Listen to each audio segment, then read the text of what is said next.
Hi, my name is Lucas. I'm with Goloot, and today we are on the Always Be Testing podcast.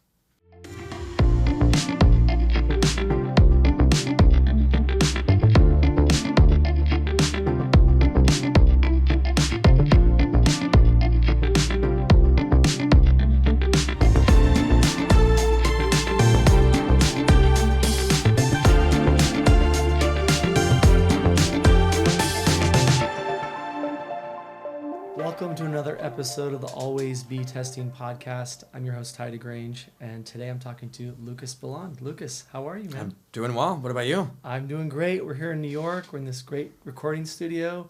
Absolutely. Little ASC, little partner stack. What more do you want?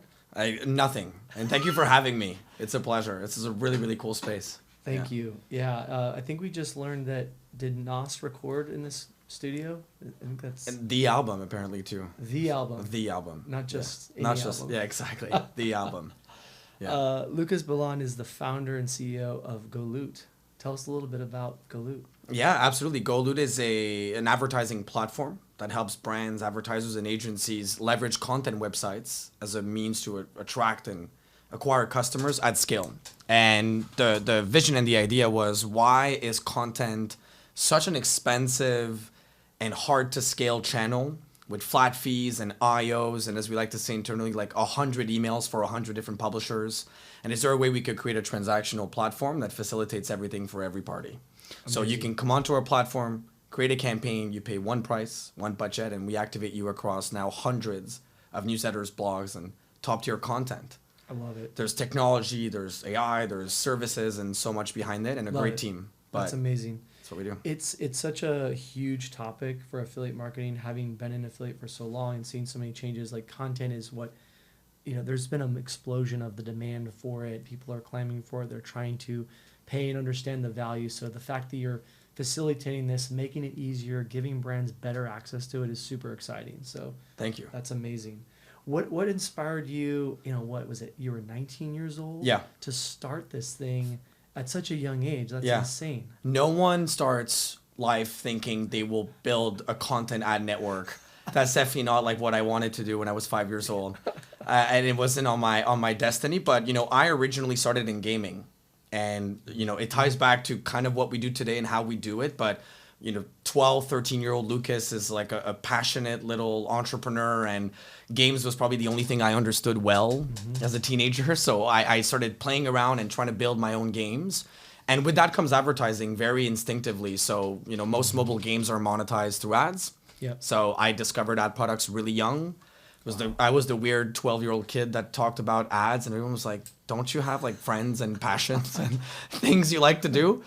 Yeah, it paid off. Thank God I started doing that young. And yeah, fast forward to starting this company. The original ambition was actually to reimagine how ads are run and executed in gaming and in mobile games. But we hit so many hurdles along the way. We realized that gaming platforms are, too rich and too large for us to partner up with. There probably was just not enough demand for change, or the problem wasn't significant enough for them to change. And we realized, is there another type of publisher that could benefit from a new advertising product or better performance? And content sort of came instinctively as the next channel. We were like, can we help fix content? It's like a dying media. But not so much, because people still love content and gravitate to it. Yeah. So, about a year into our journey, we really pivoted to only serve content websites and never look back. And I owed this pivot to just so many advisors that told me, you're not going to make money in gaming. You should turn your back and try to find something else. And content just felt like the next natural step. That's amazing. Yeah. That's amazing. What are you hearing from those content sites? Was there something that kind of allowed you to land on content in particular? Yeah. I'd love to learn more about that. Well, I mean, they've been in business for way longer than I have even existed. Like, we're talking some of them century-old platforms that, used to be print and now transition off to digital. And with digital came, programmatic revenue as how they survived and how they, made money. And it was almost like a park and play. Yeah. 20 years of Google and Meta paying us high CPMs, so high cost per 1,000 impressions effectively. And that's it, status quo. But in 2020, 2021, when I started my career in Goloot, things were changing. So cookies were disappearing from the internet. Meta was, I mean, Mark Zuckerberg spent more time in Congress in the last 4 years than like anyone on the planet. Yeah. So, you know, their reputation was falling apart. And I think our content website partners, the blogs that we support today, were just nervous. And they were thinking, well, if we lose this source of revenue, what's next for us? Is there another ad network that can support us? Yeah. You know, we love telling stories. We don't love selling stories. And that's where we came in as a partner. And so we built products that were far more performant than their display ad units. We helped them leverage their newsletters in a way that was far more efficient with ad units that they could integrate natively. We built a CPC pricing model that was fairer for the advertiser and better for them than traditional affiliate links or CPM. And eventually the problem just got bigger with Google, bigger with Meta, and Goloot became just more and more evident as an alternative that they should all rely on. And we've grown from 5 publishers in Canada to now, 300 different partners relying on us to monetize 70,000 something articles today. Wow. So that's amazing. Yeah. When we think about the affiliate industry, there's obviously, it's not a massive pool of folks. You came into it somewhat recently relative to the industry. It's not been forever like newspapers, like New York Times, but somewhat older.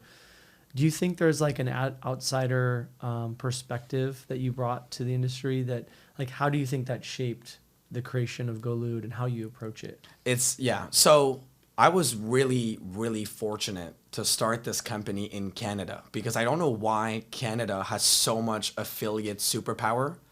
And even if we're not the biggest market and we don't have the biggest audience, there's like amazing veterans and legends, obviously Michael Yak that you and I share as a friend, so on and so on, that have shaped my career. So I was like the up and coming 19-year-old ambitious kid that wanted to build a platform for content sites. And I surrounded myself with mentors that brought me into their world and were very receptive to my thoughts and my opinion. I kind of originally came in the industry with some, negativity in the sense that I was like, advertising is broken. You guys are doing this wrong. And affiliate is not fair to publishers and flat fee is a catastrophe. And it was a very harsh opinion that we had, which, I mean, we were not wrong, but, we were maybe coming in a little harsh. And, my mentors were telling me, reframe that narrative and try to find a way to explain that story, which I think makes a lot of sense. And find a way to make it constructive for everyone. So we, over time, just like reframed into, hey, let's create more fair and transparent transactions between publishers and brands. Let's give publishers more representation, micro blogs, micro newsletters. So Goloot became something far more supportive and welcomed in the industry than my original swagger as like a 19-year-old destructive entrepreneur that wanted to break stuff and move fast. But, still today, I think, times are changing and consumers have become very numb to advertising. And consumers also have become very educated that advertising can be clickbaity. And I look back to what was successful 15 years ago from stories that I hear from guys like you and everyone else. And it's like, you can't believe almost that consumers were falling for this stuff. It's like, you won't believe that XYZ celebrity buys this product. But that doesn't work anymore. And consumers are more refined than they ever were. So I think coming in as a Gen Z has given me some perspective on how we need to introduce advertising. What do we expect for the next generation? Well, I think you're on such a good track. And I think our industry, any industry, needs like new blood, new ideas, innovation, outside thinking to say, hey, does this even make sense? Are we thinking about this the right way? I mean, affiliate has had definitely its checkered past, definitely its challenges. And so I think it's healthy to have that injection of like, let's rethink this, right? If you want to call it first principles, great. If you want to be one of the cool kids, or it sounds like buzzwordy. But the point is, I think sometimes we need that kick in the butt. Yes. We do. I mean, I got my own, right? So like I came in too destructive, I think, and I got, kicked in the butt to say like there's a better way to support this industry, but our message I think was necessary. And there was a need for content to evolve its advertising offering, its pricing structure with flat fee not necessarily making the most sense to, back out to a CPA or certain return on investment metrics. There needs to be more transparency in this industry. So there was a lot that we are doing right and keep doing right. That was a necessity. There's Yeah. also a way we interact with users and have built ad products for articles that are maybe a bit more like rewarding and gamified. Maybe my gaming background helped there. We could talk about that. Yeah, But definitely. We'll anyway, get so into all this that. to say the clickbaity advertising format is, I think, slowly on the phase out. Yes. This industry is now much more elevated, much more sophisticated, and Yeah. we've contributed to that, I want to think. It's great, and I love that you are contributing to that. There's other good voices in this industry For that sure. are leading that charge, and we're I think collectively we're kind of saying that, ads are means to an end. They do a service. They're part of our ecosystem, but the consumer has voted. They're obviously not as receptive to them as they used to be. Yes. And so, like, to have trusted stories, to have quality recommendations, all of that's where it's moving. So, it's exciting that you're kind of part of that movement, it seems. I appreciate that. Yeah, no doubt.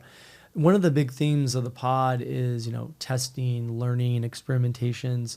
For you to come up with, creative, better ways of interacting, better ways of monetizing. Like, what are some of those experiments you found? What are some of those A/B tests that maybe informed how you got to where you are now in the Goloot journey? It's a great question. I mean, we've failed a lot.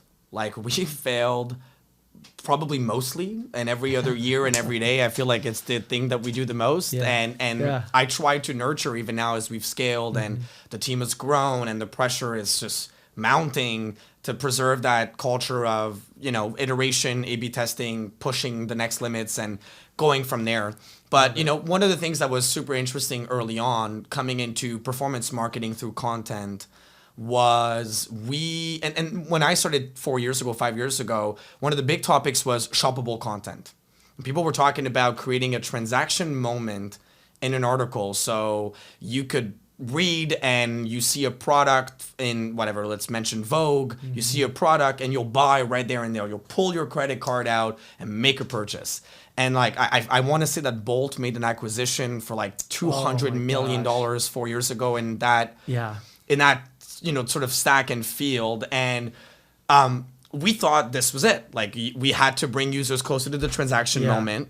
And we built all these ad products that would support that. We were thinking about Shopify integrations so that we could have like an e-commerce journey, only to realize, and it's so funny because it's like the simple, most obvious thing ever, which is like, who the hell is going to get their credit card out when they're passively reading an article and actually make a purchase? And if you think about it, most of our readers are commuting from work to home. Like, the last thing you want to do in a subway in a big city is get your credit card out. Like, that's like seems like a nightmare. Yeah. Or they're passively doing something, or they're not just actively thinking about shopping. And so we had to take a step back and put ourselves in the shoes of the end user. And that's where we completely pivoted our model to think, what do they need to do if we present them with a really attractive offer from a brand? Is it shop, or is it save it for later?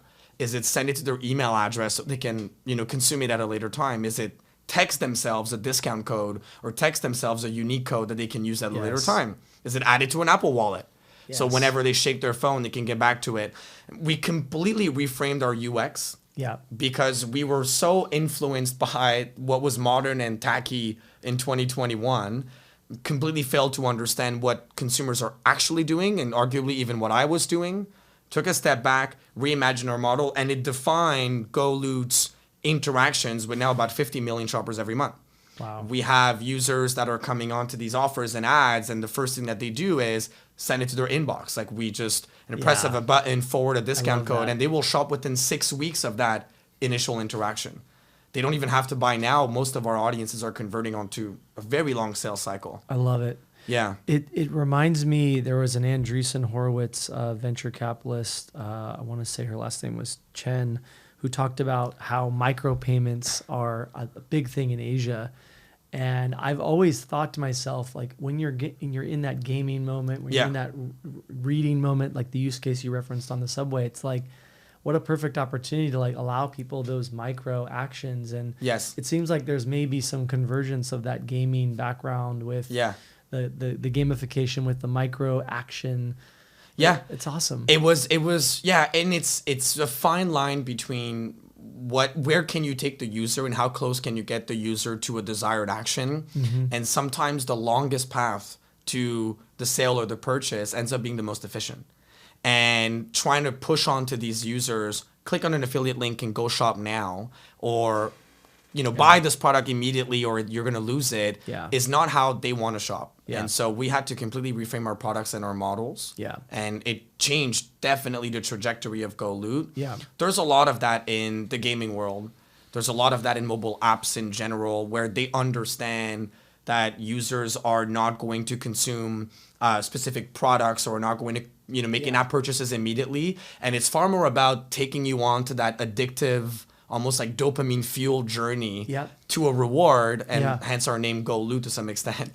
We can talk about that too. That's great. As opposed to, giving you everything right away and trying to force you into, a paywall, which just makes no sense. No, that's amazing. What was that Goloot Well, name origin story?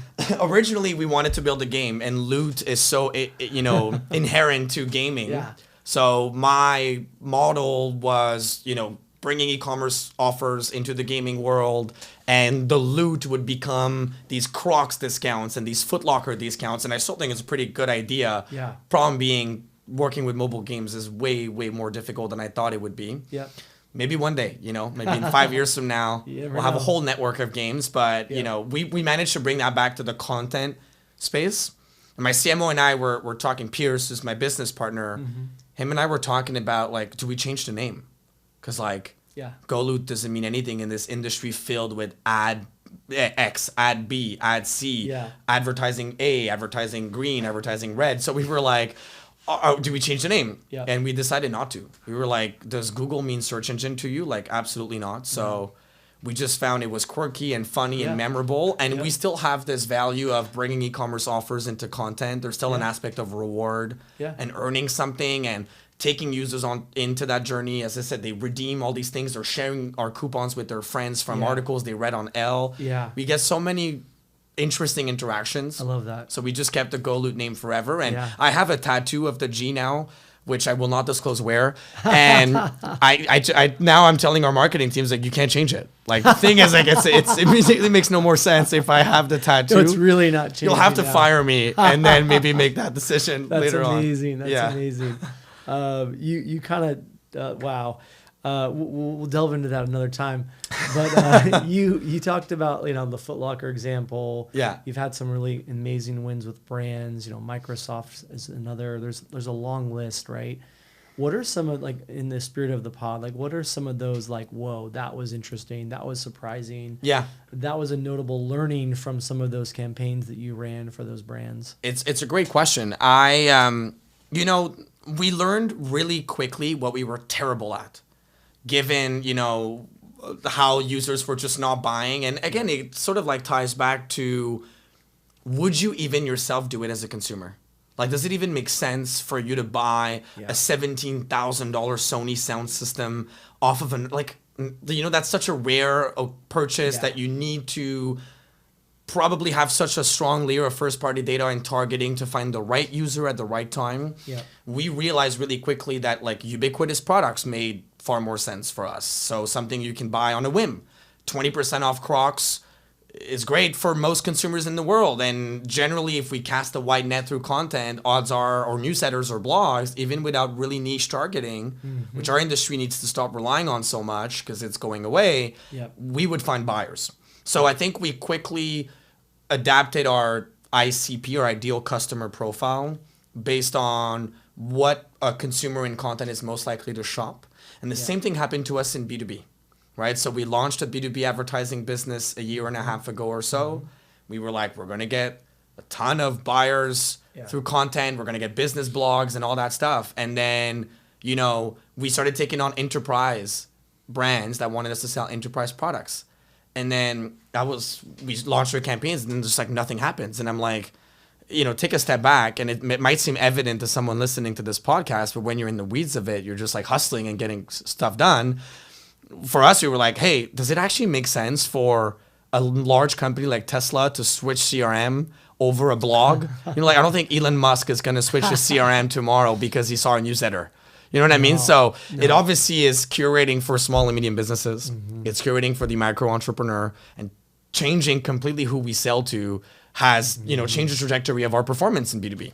Yeah. It's not Sage Intact. It's Sage, cloud accounting. It's different price point, different customer. So yeah, completely reimagine our ICP based on what we are good at and who we talk to every day as a publisher has been transformative for the business. That's amazing. Yeah, we made mistakes because we were greedy, I think. Like we just took on customers because they had money. And then you burn yourself and your relationships. I'm sure you've been there. I mean, oh yeah. We just burned ourselves there and, had to take a step back and be like, I'm not going to sell, a massive real estate deal through a newsletter. It's just not going to happen. Yeah. The focus wins piece is such a great one as you kind of find your balance and your footing, you hone in on what works. It's so great. Yeah. Are there certain metrics that you're kind of working on with the content publishers where they're trying to figure out, their CPMs and their inventory and their direct sales? And it's such an interesting world. You have this affiliate world kind of coming into it. Yeah. Like, what are some of the metrics that are sort of like the currency for you and those publishers that you're working with? Well, I think it's great to have a universal benchmark on what publishers were used to 7-8 years ago with effective CPM revenue from an article or from a page view versus what they're getting today. And I think most publishers, as sad as it is to admit, are more catching up to that benchmark as opposed to optimizing it and increasing it. They're trying to build their way back to the $8, $9, $10, $11 CPMs they were getting as opposed to optimizing on top of it. So we are working really hard in trying to understand how many call to actions, how many ad units, how many will result in enough clicks to compete with that CPM. But, I think what we're also seeing over time is publishers are changing the way they think about revenue and their P&L and their cost structure, especially within content. Like they may not be as addicted to CPM as they were, or maybe not as driven by CPM. It's far more important to have a high quality, high engaged community and audience than it is to have a lot of eyeballs that are meaningless. And you don't build a sustainable business on the back of lots of impressions. You build a sustainable business with having readers that are influenced by your content, who make real life purchases by your content. And they got taken over slowly but surely by these blogs and these micro influencers and these communities that are like, we have 1,000 subscribers, but 80% of our subscribers make a purchase when we drop an article. Versus, we are X company, we have 10 million subscribers, but nobody buys through our content. So I think publishers have started to realize they need to reimagine what quality means, what focus means for their business. And we're trying to support them in that. So awesome. As much as we can, I think it's a great step for them to compete with the larger ad platforms as well, like Meta and Google, sustainably and at scale. And I think if you're giving them that power, you're empowering them through monetization, through better engagement, better quality. It's like music to their ears right now. I mean, there's still some like legacy people sitting on the board of these companies that were, at the beginning of their career were selling $1 newspapers on the corner here in Manhattan.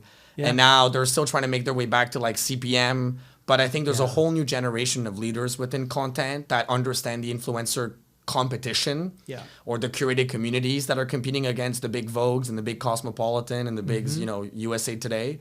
And those young new leaders or whatever, senior leaders who are just catching on. I'm still sort of young. You're younger. Exactly. That are catching on to modern trends are definitely putting more focus on engagement. That's the currency today. It's not impressions, for sure. And it kind of, not to like pull our theories into it, but I think there's such an emphasis for us around authenticity, trust, engagement. I think people are just wising up as the the clickbait of the past becomes a little bit more sophisticated, as you alluded to earlier. It's important. The reader is more sophisticated. The consumer is more sophisticated. Going back to the origins and like what you've seen now, like the notion of gamification is so fascinating. It's part of the growth loops. It's part of what has made Robinhood do what it's been able to do. It's what, my goodness, even Netflix to an extent. There's so much in that world. I've had an enjoyment and appreciation, and we've been involved in UX and conversion rate optimization in my career and in Round Barn Labs. How do you think about that when you think about like the options for publishers and brands in Goloot? I first things first, I think that the Western world is so behind on what's possible within gamification. And, no matter the borders, no matter the frontiers, we are all human beings fundamentally influenced by the same things. And you go to Asia and you look at these super apps, the WeChats of this world, or even take more recent examples, Labubu and PopMart. Like, I don't know if you've been following this whole craze of these little dolls that everybody's buying that look like monsters. Okay. They are viral everywhere, but the interesting concept behind their e-commerce is like really limited supply with the whole gamification engine where like you need to be on at a certain time. Oh, There's a drop. Then you're shaking boxes on a website trying to see what Labubu you're going to get, like what doll, and you can't really pick and choose. And that just fuels engagement, traffic, that organically boosts their SEO authority. That's just like a fascinating model that you see work really well in the Western world and has been commoditized in the Asian market. Yeah. So I think we're super behind. Like in general, I think that we are catching on to fundamental psychology and UX that has worked there and is starting to work here more and more. I was fascinated as a young engineer and as someone who tried to build games and as my career today in building Goloot by like how you can influence human beings through, soft releases of rewards and how you can lead them on, as I said earlier, sometimes the longest path to a transaction is the most efficient. We have this tendency to believe that like remove the barriers to entry, get their credit cards right away and it's going to work out. That's not how humans think and shop. That's not how games are designed too. You don't want to give them a quick path to level 100. You want to build slowly your way, build resistance, build anticipation. So even when you think about ad units and what's going to get a user to convert, we sometimes had the fallacy of like the first click needs to click you out. Why? Like, isn't it more interesting to lead the user on to here are different SKUs that you might be interested in. You could apply your discount to share this offer with a friend if it's not made for you, which doesn't monetize for us immediately, but in the long run creates better engagement, higher conversion rates than any other ad platform, generally better return on ad spend for our clients. And it sounds counterintuitive, as I said, but it made a lot of sense for us. And we made mistakes along the way. We took the shortest path of least resistance, whatever. And gamification has slowly but surely designed how Goloot wants to interact with the reader. We are not trying even to fight for top of fold, which is like at the beginning of an article. We used to have this bias that if you put your ad at the top of the article, it's going to perform better. Why? That's again not how games think about leading you on in an experience. So a reader that's going through an article is likely more engaged. If they're at the bottom of the article, they've been influenced by the content leading up to my ad. They're probably in a more shopping mindset than others. So we're reframing completely how we position, how we interact, where we want them to click based on, small micro interactions adding up to an amazing outcome. That's awesome. And there's, like, as I said, you should look into Labubu. I mean, your kids are going to talk to you about Labubu within like the hour or so. But I'm sure they will be. They're on expensive dolls. Poor you. Yeah. I'll stick to magnet tiles, but maybe you never know. You never know. Yeah.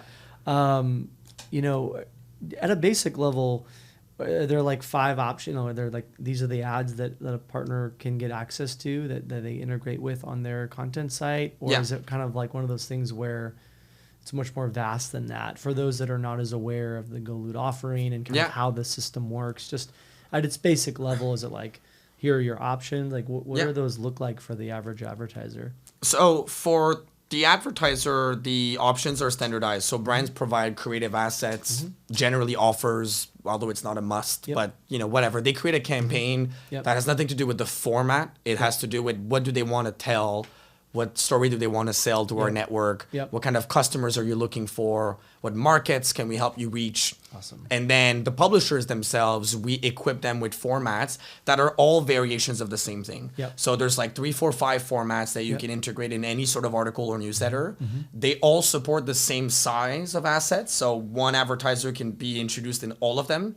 But if your content is, larger like this, or has a bigger width, or longer like that, or you want an ad unit that's vertical scroll, not horizontal, we've developed ad formats over time that are just like perfectly embeddable in most content formats. Awesome. And like now we try to customize also the ad experience so it looks and feels like the publisher. Talk about a smarter consumer or a smarter reader who's going through an article. It seems now so obvious that some of these things are ads. Like, you're just reading about fashion, and then boom, you get a Colgate pop up, and you're like, what the hell's going on? I think your phone's been hacked.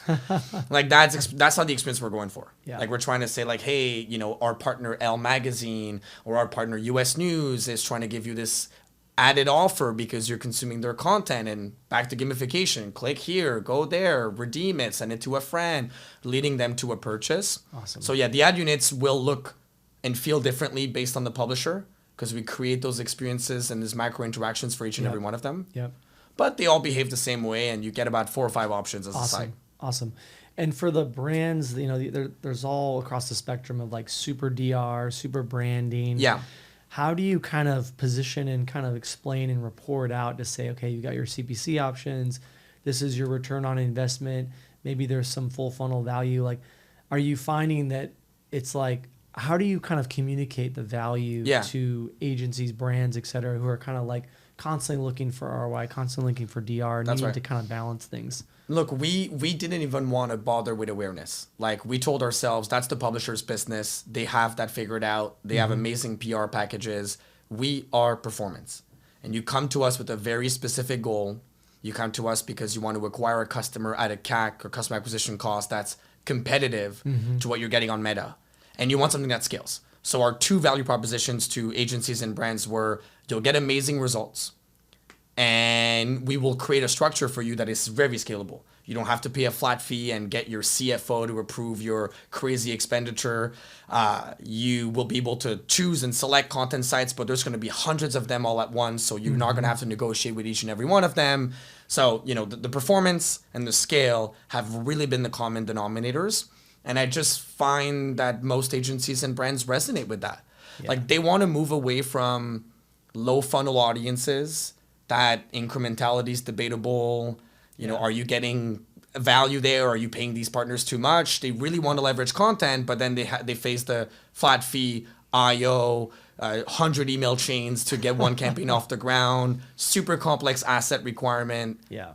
We fix all of that. That's amazing. On a beautiful, simple, easy to use platform, you know, fueled by a team of experts that are going to help you make the right decisions along the way. Love it. We got so confident in our ability to deliver performance and to embody that performance aspect that we told brands and agencies we'll give you a guarantee. Like give us 10,000 in CPC and I'll guarantee you 10,000 in sales. Done deal. And I mean, because we know what we can do. Let's go. Let's go.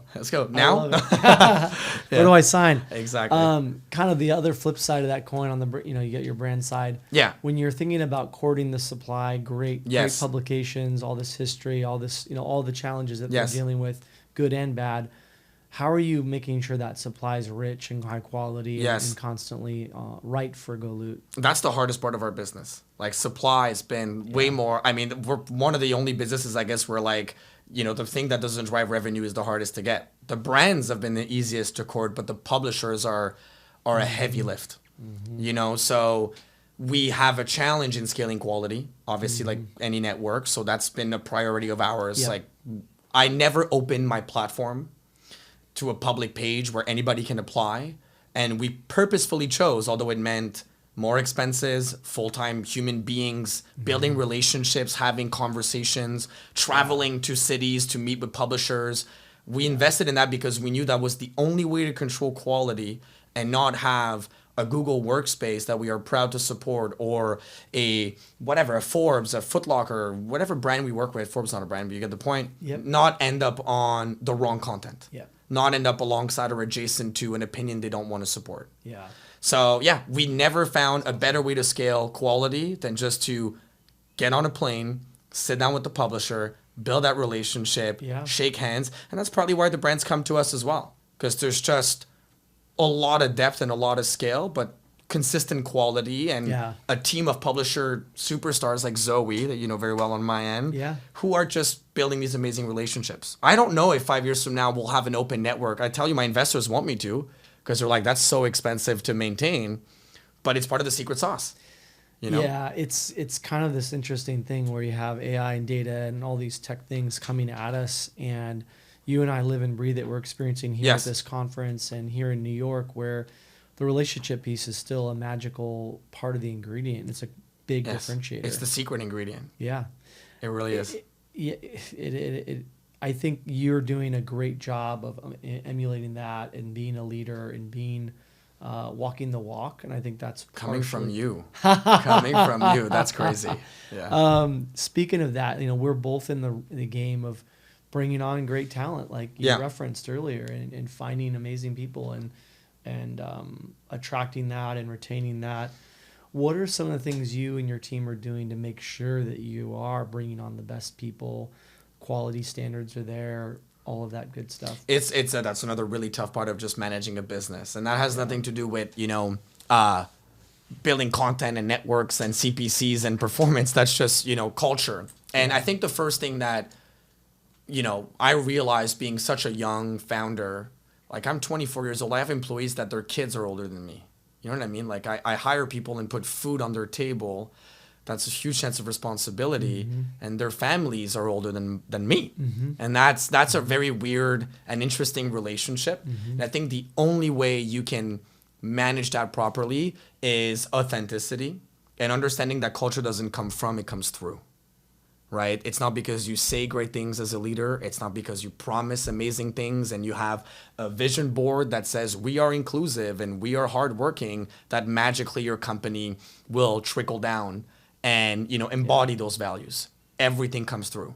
First one's in, last one's out means you as the CEO are the first one in and the last one out. Prioritizing client relationships means that you as a CEO are prioritizing client relationships and showing to your team that you care, that you're putting these events together, that you're shaking hands, that you're gifting people. Yeah. And I mean, this didn't come to me naturally. I've learned from the best of the best. Yeah. Like crème de la crème really in the industry when it comes to that. But that's been my strategy for finding talent and retaining talent. We brought on people that were genuine, good at heart, hardworking, ambitious. I like to find people that are bored at the companies they work for. That's my passion. Like if you're bored and you feel not satisfied, you will have a great time with me because I will put you on early flights and we will be working really hard together. I love it. But again, that culture that we have at Goloot is not something that's just a cute mood board and an employee playbook. It's something that we live and breathe every day. That's amazing. That's amazing. What about you? I mean, what have you done? You've built a great company, an agency now. You've found some of the best talent in the industry. Yeah, I think having that excitement and curiosity about like what this can be, I think we talk about it a lot as our team. It's a lot of people can do what we do, affiliate or be an agency or put up a shingle as a consultant. But if you're actually thinking about diversified partners, if you're actually thinking like this finance person does, you're actually thinking about, hey, does this actually net out as an ROI positive channel and lever for me? I think having come from that seat and been through the pain points of being in-house, of hiring agencies, of knowing what they charge, I think that it kind of creates that empathy. It's like you almost have to you're so much well aware of what they go through that I think you kind of demand that standard.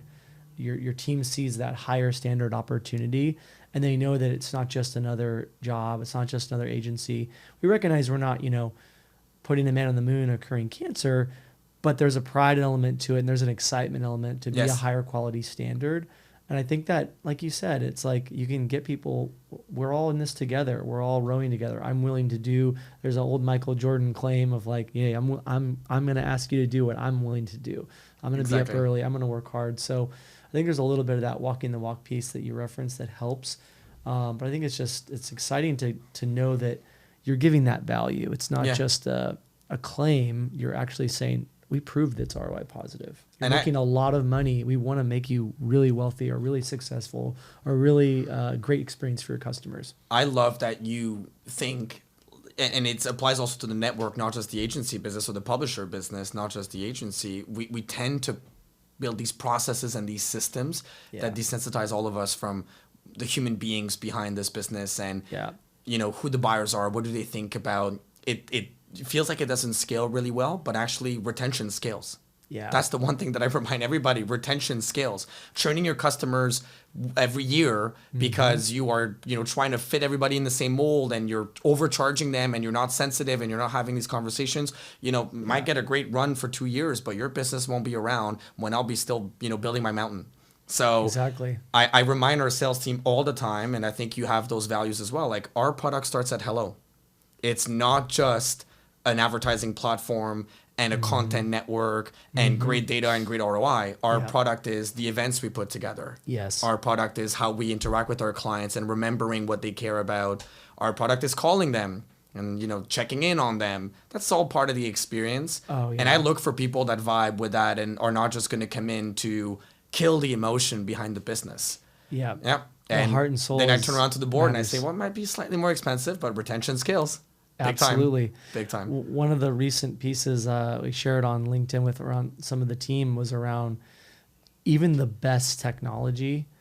There's a human that thought of it, Yes. created it, drafted it out, built it, maintained it, delivered it to the customer, made it make sense for the customer, responded to the customer service ticket. And we're in a very much people-based business, you know, away from that Uber tech world. But even the most technology Yeah. piece out there, you guys see it. It's like it's this pairing of people and machine and tech. And I think that's what's going to win, especially with all this AI. The fact that you have hitting these us. multi-billion-dollar businesses where, as an advertiser, you can't get a customer support rep if you're not spending like 10 million and up. You know what I mean? Like, and I'm not going to name drop the platforms because I'll get sued. But like, there's so many platforms where your account will be banned or shut down almost Yeah. arbitrarily because Yeah. you're not following their crazy complex guidelines. And I know so many independent boutique agencies or accounts that are spending meaningful money that are just like, I have no one to call. I have no one to talk to. And it feels like they just don't care about their Yeah. customers. And they would tell me, you know, patronizing, like, you don't understand the scale we're dealing with. I just want to naively believe that I can maintain this level of relationship with our customers and stay true and close to them. I think Yeah. that's what you guys have also achieved at Thank you. RBL. Thank you. Which truly stands out because there's a lot of, you know, meat packing agencies that maybe don't have that sensitivity for Thank you. publishers and brands. No, I appreciate that a lot. Hopefully we don't become, you and I, those giants that Yeah. are desensitized. Yeah, we want to stay close to it, and I appreciate you saying that. It's definitely something I think is part of our ethos and part of what you're going for too. Is there taking a little bit of a segue here? Yeah. You know, thinking about aspirational people in your life, fun topics. Is there Yeah. any? If you could put together like a dinner party, Oh my God. who's your three, living or living or My dead? three. That's such a great question. Living or alive? Or not. Yeah, I feel like I have three people I really want to talk to, but I don't know if we all got together at dinner, it'd be a great dinner. I feel like they would disagree. And Have they on would, your podcast. yeah, have a dinner they would with- all be like, who the hell are you? Because it's like different centuries also. But Now I really want to know who you have in mind. My party, what my party looks like. You know, first, I've been inspired by a lot of people in my life and across so many industries and, you know, genres and artistry and creativity. I feel like you can borrow from so many. I grew up as like a history nerd. It was something I really wanted to do. If it paid more, I would so be in think I would history. be too. Yeah, me too. Yeah, maybe it's a good thing that it doesn't pay that well then, because we wouldn't be here. But yeah, so like a John F. Kennedy for me, legendary. I feel like from a communication skill, Yeah. a negotiation Yeah. tactic, and an ability to Oh, yeah. influence and to understand media. So it's just a Absolutely. crazy, fascinating individual Absolutely. that we lost way too early. I mean, even if we lost him late, I would have never met him. You know, I think we're like way apart. Yeah. Yeah. But that's someone that I would love to have dinner with. Amazing. Probably would not understand, you know, a single thing about what I do and how I do it, but there's so much to learn from someone like that. Yeah. I'm also, you know, equally as there's so many entrepreneurs in tech. It's so hard to choose one. Yeah. I just feel like there's a lot of inspiration that you can take from people who have scaled machines, like a Jeff Bezos, a Bill Gates, a Steve Jobs. Yeah. You want to learn and borrow. It's hard to pick and choose amongst like the Yeah. centi-billionaires. Yeah. But I wouldn't go A lot to for learn there. I wouldn't go for all the things they have to teach. I feel like what I'm interested in particularly is like their ability to scale and build processes. Yeah. And like how do you go from 0 to 1 to 100 to a million to a billion? Yeah. What did that journey look like as a leader and as a founder and as a CEO? Yeah. That's a fascinating conversation. And again, I think they wouldn't vibe with John F. Kennedy, so the dinner gets a bit awkward. But we maybe it's a one-on-one. Maybe it's add a few other people. To it's mix a speed dating dinner. I think it's a drive-through. We'll find it. Yeah, it's a drive-through. In and out. It's an in and out relationship. And maybe a last one, like that's so hard. Again, I would love to get an artist, like a musician or a hyper creative. Yeah. Again, hard to choose between like a Michael Jackson, just Elton John. Yeah. Someone who's changed the boundaries of music or boundaries of art. Yeah. And how did they think about authenticity? Yeah. And dare to be creative, dare to be bold. Madonna, whatever. Yeah. I wouldn't ask everything because I don't want to get everything from them. Yeah. But there's certain topics that, and again, I think that dinner would be hella awkward now with like Jeff Bezos, Michael Jackson, and John F. Kennedy. But that's a good mix. I like that. We have a good table. That's amazing. Yeah. I wonder what you guys would eat. That's amazing. What's something that the audience might not know about you? Oh my God, that is a great question. I feel like I kind of spoiled it. I'm a big history nut, like you, like passionate about history and what has come from history and why we're here today. And I'm also a musician. I play piano. Oh, that's amazing. And I went to music school. My parents were like forcing me. I think when you're a kid, you don't understand that like music is really sexy. And I wished as a teenager, I understood that. Same. Yeah. When I was a kid, I was like, Mom, I'm so bored. I'm so bored. But thank God I know how to play guitar. And thank God I know how to play piano. Wow, so you can do piano and guitar. Yeah, I actually went to music school, quote unquote, more academically for guitar and then taught myself piano. And it's still a big part of my life. I wish I had time to play more, but it's a huge part of my life. So I'm a musician. Cool. I'm a history nut. I love music, and awesome. There's so much more there. We're gonna have to nerd out on the history stuff and the music stuff. I feel like we're in a good place to talk about music. Yeah. You got a guitar right behind you. It's meant to be. Yeah, don't tempt me. We'll play on the next one. You're obviously in the technology world. We're looking at, consumer, B2B. Yeah. Is there a B2B SaaS tool that's got you, speaking of gamification, maybe kind of enamored or interested, or you might recommend to people? Great question. Let me think. The products that I've been impressed by recently. Funny enough, I just went through, so this is not really a B2B SaaS, but I want to bring this up. I was recently onboarding myself on ShopPay, which is Shopify's app. Mm-hmm. And that onboarding experience, I forwarded to my UI UX designer at like 11 p.m. And I was like, this is unbelievable. Yeah. Like this felt so smooth and natural. And again, they take a path of, it's a super long journey with multiple steps where you would have thought like they could condense that on one screen. But the buttons feel easy to use. It feels like there's achievement and there's mystery awaiting on the other side. It feels like there's a world of products that I'm going to fall into. Awesome. It was an amazing. I'm not even sponsored by them in any capacity. I wish I was. Not yet. Zero. After this, they can call me. I think they should call me. But ShopPay, great. I mean, Shopify in general, just a great product. They're amazing ecosystem. Amazing ecosystem. Yeah. Powerful technology, and their consumer app is unbelievable. Yeah. No, that's fun. That's phenomenal. We'll leave a affiliate code in the show notes. Just kidding. Let's get Shopify going. You talked about the history piece. Is there like a book or a resource? It doesn't have to be history related. Yeah. Like anything related. We have our RBL reading list, and we're kind of book nerds a little bit. Is there one that you recommend for the audience? There's probably a couple that I can think of. I feel like every entrepreneur should take the time to read the 800 pages of Steve Jobs' biography. I think that is a phenomenal lesson for any creative person, which all entrepreneurs are in some capacity. There are so many lessons. There's also it's a very rich human story. Yeah. It's not just about building a business. It's about balancing out family and balancing out health. Yeah. And being aware and conscious that, I think he wishes that he had more time to do more things. Yeah. And he took away years of his life because he worked too hard or did too much or did too many drugs. And he's a very interesting character. Yeah. It's a life lesson for all entrepreneurs, and it's a business lesson for all entrepreneurs. I'm sure it's already on the list because it's like an inevitable.